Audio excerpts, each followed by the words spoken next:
Jamais sans la grâce, une dévotion matinale qui vous connecte à la pensée de Dieu et vous donne la provision du ciel au quotidien.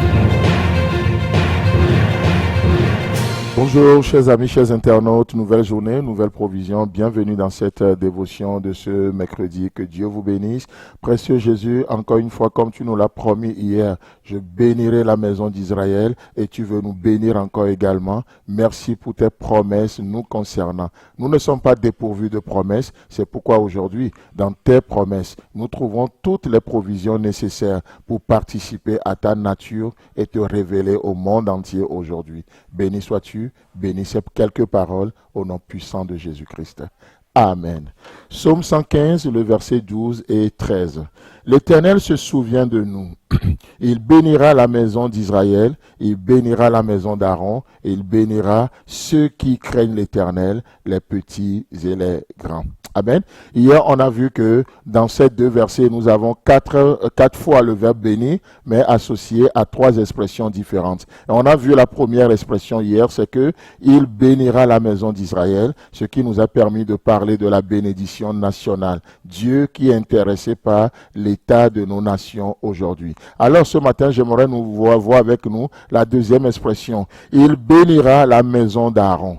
Et ça, c'est quel type de bénédiction? C'est une bénédiction familiale. Ce matin, j'aimerais vous présenter le Dieu des familles. Le Dieu des familles. Dieu, en créant l'homme, il le créa homme et femme, n'est-ce pas? Il a créé Adam et Ève et il les avait donné cette recommandation d'aller et de se multiplier. Et c'est ça notre Dieu. C'est ça notre Dieu. Il est le Dieu de la famille. Il crée Adam et Ève et il leur demande de se multiplier. Mais laissez-moi vous dire qu'aujourd'hui encore, Dieu n'a pas changé. Il reste le même. Il reste le même. Il nous demande encore d'aller. Il nous demande d'aller et de faire des disciples. En d'autres termes, d'engendrer en Christ. Engendrer pour Christ. C'est le même principe, le Dieu de la multiplication. Si autrefois on devait aller et se multiplier, mais aujourd'hui qu'est-ce qu'on fait? C'est le même principe. Sauf que la cible aujourd'hui c'est d'engendrer en Christ. C'est de faire des disciples. Laissez-moi vous dire quelque chose de très très très important ce matin.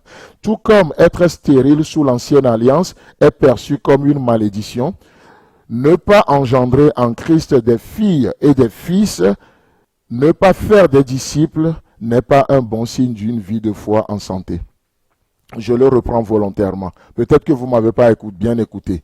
J'ai dit, tout comme sous l'ancienne alliance, lorsque les gens sont des stériles, qu'est-ce qu'on dit? On dit qu'ils sont maudits, n'est-ce pas? C'est un signe de malédiction. Mais laissez-moi vous dire que sous la nouvelle alliance, ne pas engendrer des fils et des filles en Christ et pour Christ, en d'autres termes, ne pas faire des disciples, n'est pas un bon signe de notre santé spirituelle. Ça en dit long. Ça en dit long sur notre vie de foi, sur notre santé spirituelle. Aujourd'hui, tout n'est pas juste d'avoir des enfants biologiques, mais le plus important, c'est de pouvoir faire des disciples pour la gloire de Dieu. Amen. N'est-ce pas ce que Paul va dire à Timothée dans 2 Timothée chapitre 2, le verset 2?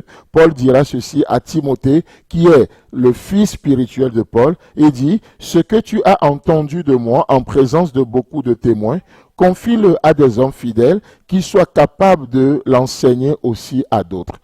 En d'autres termes, Paul engendre Timothée et demande à Timothée d'engendrer des hommes fidèles et capables, que ces hommes fidèles soient capables aussi d'engendrer d'autres personnes. Et qu'est-ce que nous comprenons par là? Chers amis, chers internautes, nous faisons partie d'une chaîne. Nous faisons partie d'une chaîne. Et ce matin, nous pouvons décider de ne pas être le maillon faible. Aussi, je fais partie d'une chaîne. Et notre Dieu se présente aussi à nous ainsi. Il se présente à nous comme étant le Dieu des générations. Le Dieu d'Abraham, le Dieu d'Isaac et le Dieu de Jacob. Soit 3 générations.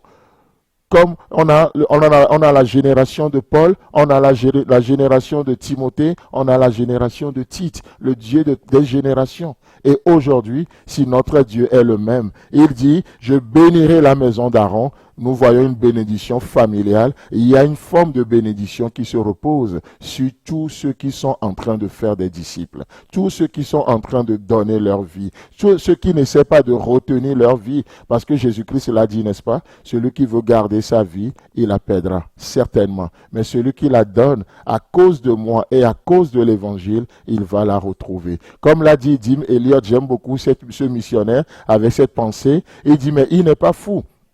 Celui qui donne ce qu'il ne peut jamais garder pour gagner ce qu'il ne peut jamais perdre.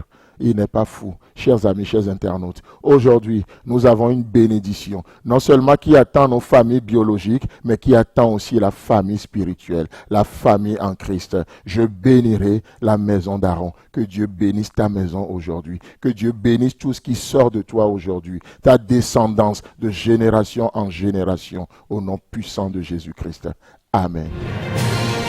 Si vous avez aimé cette émission, parlez-en à vos amis. Parlez-leur du message de la grâce et de ce qu'il fait dans vos vies.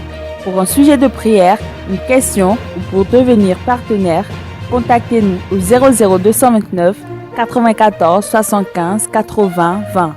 Que Dieu vous bénisse et à la prochaine. En attendant, pensez avec Dieu.